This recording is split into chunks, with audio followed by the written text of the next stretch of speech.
Nahid Islam the Bluetooth বয়, নগদ থেকে নাহিদ বলছি এই নামে ভিডিওগুলো অনেক ভাইরাল হচ্ছে। গেল পরশুদিন থেকে নাহিদ ইসলামের সাবেক বিয়ের 150 কোটি টাকা হাতিয়ে নেওয়ার যে অভিযোগ তুলেছিলেন রাশেদ খান, সেই অভিযোগ নিয়ে নাহিদ বলেছেন তার সাথে তার কোনো সংশ্লিষ্টতা নেই। এরই মাঝখানে আজকে সারাদিন সোশ্যাল মিডিয়া প্ল্যাটফর্মে নাহিদকে নিয়ে একের পর এক খবর এসেছে। একটু আগে, মাত্র ঘন্টা খানেক আগে, স্বাধীন নিউজ 24/7 blogspot.com এই ওয়েবসাইটটি একটা নিউজ প্রকাশ করেছে যে সাবেক উপদেষ্টা এবং জাতীয় নাগরিক পার্টির আহ্বায়কের বাসায় সেনাবাহিনীর অভিযান এবং সেখানে নগদে 300 কোটি টাকা জব্দ করা হয়েছে। আর এরপর সেনাবাহিনীর হাতে গ্রেফতার হয়েছেন নাহিদ। আর মুহূর্তের মধ্যেই এই নিউজগুলো সোশ্যাল মিডিয়া প্ল্যাটফর্মে ভাইরাল হয়ে গেছে। অনেকে আলহামদুলিল্লাহ বলেছেন, অনেকে বলছেন একদম জায়গা মতো পড়ছে, নানানজন নানানভাবে উল্লাস করছেন। তবে যারা সচেতন মানুষ তারা নিশ্চয়ই বুঝতে পেরেছেন বিষয়টা কতটুকু সত্য। আসলে বিষয়টা হচ্ছে সম্পূর্ণ গুজব।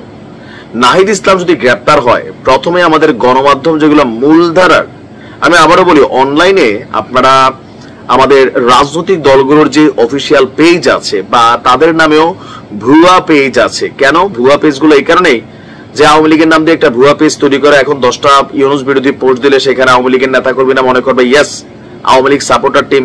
আবার বিএনপির নামে একটা পেজ তৈরি করে সেখান থেকে ইউনুসের নামে 5টা পোস্ট করলে ইয়েস, জামাতের নামে 5টা করলে ইয়েস। জামাতের তারা আবার বাঁশের কেল্লা, কাশের কেল্লা, এরকম বিভিন্ন পেজ তৈরি করে।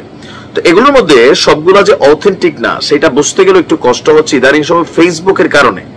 কারণ আগে অফিসিয়াল পেজগুলা ভেরিফাইড হইতো, একটা ব্লু টিক থাকতো। এখন টাকা দিয়া যে কোনো পেজকেই ব্লু টিক দেওয়া যায়। এটাই হচ্ছে সমস্যা, যে সাধারণ মানুষের আসলে বুঝতে সমস্যা হয় যে অনেক টেলিভিশন চ্যানেলের অফিসিয়াল সাইট কোনটা।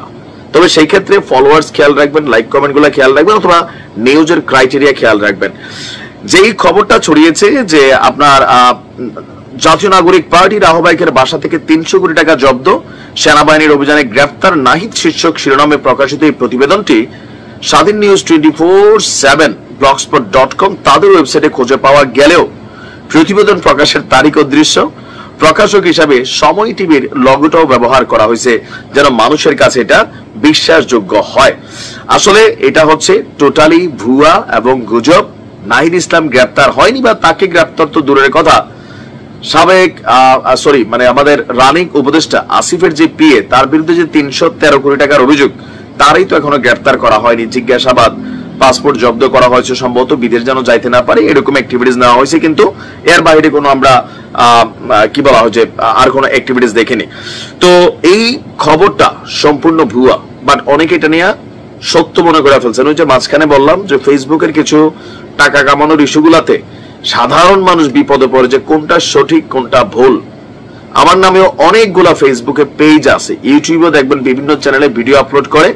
তো এগুলোতে মাঝে মাঝে আমরা নজর দিই, মাঝে মাঝে দেই না। তবে আমাদের নাম দিয়ে আইডি বানিয়ে সেখান থেকে বিভিন্ন ধরনের পোস্ট দেওয়া হয়, কিন্তু প্রকৃত ফেসবুক পেজ বা আইডি অনেকেই চিনেন না। না চিনা বিভিন্ন সময় বিভিন্ন ধরনের ধোঁকাবাজির মধ্যে আপনারা পড়ে যান। যাই হোক, নাহিদ ইসলাম ফ্রি আছে, তিনি গ্রেপ্তার হননি, আর তার বিরুদ্ধে পার্সোনালি অভিযোগ নাই। তার সাবেক তিনি সাবেক উপদেষ্টা এবং তার যে পিএ, তার বিরুদ্ধে অভিযোগ আছে।